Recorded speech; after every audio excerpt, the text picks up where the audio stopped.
गया sir? Vaccination per day हम लोग का तो 250 to 300 हो रहा है। अभी तक हम लोग का इधर दार्जिलिंग डिस्ट्रिक्ट हॉस्पिटल में अराउंड 15,000 हो गया है। अभी कौन सा वैक्सीन दे रहे हैं आप लोग? दोनों ही दे रहा है, इधर कोविशील्ड कोवैक्सीन दोनों ही दे रहा है। लेकिन एज कितना है? एज उसका कैटेगरी है for all people above 45। Below 45 कोई सिलेक्टेड डिपार्टमेंट को जो है health care worker and frontline workers, उसको डिपार्टमेंट सिलेक्ट कर दिया गवर्नमेंट। जैसे वैक्सीन लगाता है और उसके अंदर क्या बीमारी नहीं होना चाहिए वैक्सीन लगाने के?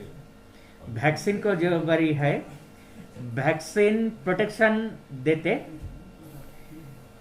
कोई वैक्सीन ऐसा नहीं है, ओनली नॉट कोविड, कोई वैक्सीन ऐसा नहीं है जो फुल प्रोटेक्शन देते। इसको इफेक्टिवनेस अराउंड 80-90% सब वैक्सीन का ही है। तो कोविड का सब वैक्सीन का भी ऐसा ही है, मतलब 80 to 90% लोग का कोई डिजीज नहीं होगा कोविड, और फिर बाकी जो 10 to 20% को हो सकता है उसका भी माइल्ड डिजीज होगा, और सीवियर डिजीज को बारे में प्रोटेक्शन देगा। सीवियर डिजीज एक जो स्टडी निकल हुआ है, जो सब वैक्सीन लिया है उसको 80 to 90% को कोविड नहीं होगा, और बाकी 10% to 20% हो सकता है mild disease. Only about 1 in 10,000 to 1 in 1 million severe disease हो सकता है। ऐसा प्रोटेक्शन वैक्सीन दे रहा है। आपका वैक्सीन दार्जिलिंग एरिया में कहाँ दे रहा है? दार्जिलिंग एरिया में डिस्ट्रिक्ट हॉस्पिटल में दे रहा है, सिल्वर जुबिली में दे रहा है, और एक ऑफिस है बिजनबारी का बीएसआई ऑफिस का एक्सटेंशन ऑफिस है ओल्ड हॉस्पिटल कैंपस में विक्टोरिया का नीच में, उधर दे रहा है, और घूम यूपीएचसी में दे रहा है। अभी तो सेकेंड महामारी चल रहा है, वो भी सेकेंड वेव चल रहा है। और कितना टोटल अभी यहाँ से वो पॉजिटिव नेगेटिव मिल रहा है? पॉजिटिव हर रोज ही 2-3 निकलता है। अभी कितना का डेट हुआ सर यहाँ पर दार्जिलिंग में? डेथ हुआ हम लोग का इधर हॉस्पिटल में एक पेशेंट का डेथ हुआ, और तो जब आया था तभी बहुत खराब था, ऑक्सीजन सैचुरेशन 50% का कम था। और प्लांटर्स हॉस्पिटल में एक डेथ हुआ, उधर वो पेशेंट का भी सुना था, उसका ऑक्सीजन सैचुरेशन बहुत कम था शुरू से ही। सर ये सुनने में आ रहा है ये जो लुइस जुबली सदर हॉस्पिटल वो जोरबंगला में वो वैक्सीन ख़त्म हो रहा है, वो नहीं मिल रहा है, इसके बारे में आप क्या कहना? वो तो एक्चुअली मेरा पता नहीं है। Deputy 3 is incharge, deputy CMS 3 is incharge of total vaccination programme. और हाँ, वैक्सीन को डिमांड बहुत है, वैक्सीन आ रहा है, बंद नहीं है, लेकिन थोड़ा कमती आ रहा है। हर रोज ही फिर लेना है। वैक्सीन का सप्लाई भी कमती आ रहा है रेगुलर, लेकिन कमती आ रहा है, इसलिए हम लोग का भी हर रोज ही लेना है, लेकिन बंद नहीं हो गया। हाँ। आपने बोला 14 to 15,000 वैक्सीनेशन हो गया, हाँ। लेकिन टाउन एरिया में 7 to 8 लाख पॉपुलेशन है, उन रिमेनिंग उन लोग को वैक्सीनेशन कैसे प्रोवाइड करेंगे इतना नंबर में? ना, अभी तो गवर्नमेंट का first programme is above 45 full cover करने के बाद उसका बाकी स्टार्ट होगा। और सेंट्रल गवर्नमेंट जो बोला था कि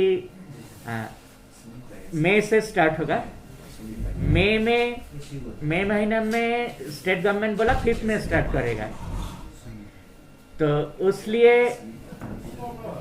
तो हम लोग जो सुना है कि प्रोडक्शन बढ़ाने के लिए बोला है, और शायद स्टेट गवर्नमेंट भी प्रोक्योर करेगा।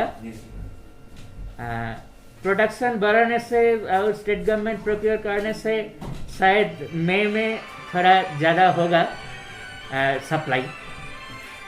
जैसे कि बाकी लोगों को मालूम नहीं है वैक्सीन लगाने से पहले क्या करना पड़ेगा, यहाँ पे आके फॉर्म भरना पड़ेगा, वो क्या थोड़ा मैसेज दीजिए ना उसके लिए क्या करना हाँ, जो अबव 45 है उसको लिए अभी नया जो स्टार्ट हुआ है फॉर्म भरना नहीं है। पहले था अबव 45 को एक फॉर्म भरना था, अभी कुछ फॉर्म भरना नहीं है। आएगा, वैक्सीन मिल जाएगा, वैक्सीन है तो, और टाइम स्लॉट को अंदर आना है। फिर भी ऐसा नया गाइडलाइन आया, टाइम स्लॉट भी भाग कर देना, और अबव 45 और बिलो 45 को क्यों भी अलग कर देना है, ऐसा गाइडलाइन आया है। क्योंकि अबव 45 को जो ज़्यादा उम्र है उन लोग को खड़ा होने का थोड़ा दिक्कत होता है, पर्टिकुलरली अबव 60 जो है, इसलिए थोड़ा 2 क्यू कर देना, ये कर देगा हम लोग। सर जी, सबसे महत्वपूर्ण बात ये है कि देखिए अभी जो है डे बाय डे कोविड जो है बढ़ता जा रहा है, ठीक है। तो क्या है कि कल का जो इंसिडेंट हुआ, जो कि 3 मरीजों की वो डेथ हो गया, उसके बाद यहाँ पर क्या हो रहा है? 3 का तो पता नहीं है, 2 का पता है। हाँ, 2 का डेथ हो गया। तो उसके बाद यहाँ पहाड़ पर क्या हो रहा है कि आम जो जनता जो है, लोग जो है वो पूरा डरे हुए हैं, ठीक है। डरे हुए होना चाहिए, हाँ, होना चाहिए। तो ये डरे या ना डरे, हाँ। इसके बारे में थोड़ी बहुत क्लेरिफिकेशन। लेकिन यहाँ क्लैरिफिकेशन, क्या करना चाहिए, डर में किसी को अलग, किसी को ये कर देगा, किसी को स्टिग्मेटाइज कर देगा, ये भी होना नहीं चाहिए। मैं बोलेगा कि मास्क तो पहनना जरूरी है, डिस्टेंसिंग मेंटेन करना जरूरी है। और एक बात मैं बोलूं, बाहर जाना तो है, लॉकडाउन तो जारी नहीं है, लॉकडाउन में और अलग प्रॉब्लम भी है, इकोनॉमिक प्रॉब्लम भी है, लेकिन काम करने के लिए बाहर होना है, जिसको प्रोफेशन के लिए, प्रोविजन के लिए, खाना दवाई ये सब लाने के लिए बाहर होना जरूरी है। कोई इमरजेंसी पड़ेगा तो इलनेस, डेथ, ऐसे लिए इसको लिए बाहर होना तो जरूरी है, लेकिन without any purpose, only for entertainment बाहर होना अभी ठीक नहीं है, खतरा है, ठीक नहीं है। खुद का भी खतरा है, दोनों दूसरा की का भी खतरा है। जैसे कि यहाँ पे यहाँ का आम जनता वो थोड़ा फीवर होने से भी डरता है, हॉस्पिटल आने से कोविड डाउट करेगा, ये करेगा, वो टेस्ट करेगा, इसके लिए आप क्या मैसेज देते हैं? हाँ, कोई भी सिम्टम हो तो टेस्ट करना तो ठीक ही है, लेकिन डरने का बात नहीं है। पहला बात कि कोविड का मैक्सिमम केस एसिम्टोमेटिक और माइल्ड सिम्टोमेटिक, और सीवियर केस बहुत कम होता है। एसिम्टोमेटिक और माइल्ड सिम्टोमेटिक घर में आइसोलेशन में बैठ सकता है, कोई भी प्रॉब्लम नहीं होगा। और उसका नेबर्स जो है उनका भी स्टिग्मेटाइज्ड होने का जरूरत नहीं है। पेशेंट को, घर का आदमी का स्टिग्मेटाइज करने का ठीक नहीं है। वो खुद बाहर जाने नहीं सकता तो उनका पैसा देने से नेबर उनका खाना वाना लाके घर का डोर में छोड़ दे सकते, कोई प्रॉब्लम नहीं है, इसमें किसी को कुछ नहीं होगा। स्टिग्मेटाइज करने का कोई जरूरत नहीं है। घर का अंदर रहने से वो नेबर को कुछ नहीं होगा।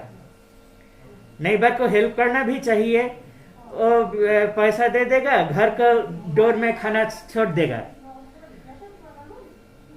हम लोग का तो देखना है, केस बढ़ जाएगा तो हॉस्पिटल सब जो है सबको कैपेसिटी फुल हो जाएगा तो तब क्या होगा। इसलिए होम आइसोलेशन माइल्ड केस को करना ही पड़ेगा। माइल्ड केस को होम आइसोलेशन नहीं करेगा तो सीवियर केस को बेड नहीं मिलेगा बाद में। ऑक्सीजन सैचुरेशन कम हो जाएगा तो तब उसको ये मिलेगा कि सिम्टम, सांसों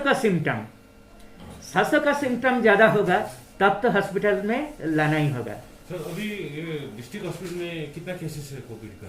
अभी एडमिटेड अभी एक है इधर, हम लोग त्रिवेणी में भेजते हैं, इधर भी रखते हैं, इधर फिर बेड ऑगमेंटेशन भी हो रहा है। इधर 10 बेड का फैसिलिटी स्टार्ट कर देगा और फिर भी ऑगमेंटेशन होगा, अल्टीमेटली 50 बेड्स हो जाएगा, फिर 65 बेड्स उसके बाद हो जाएगा, ऐसा प्लान ले लिया है।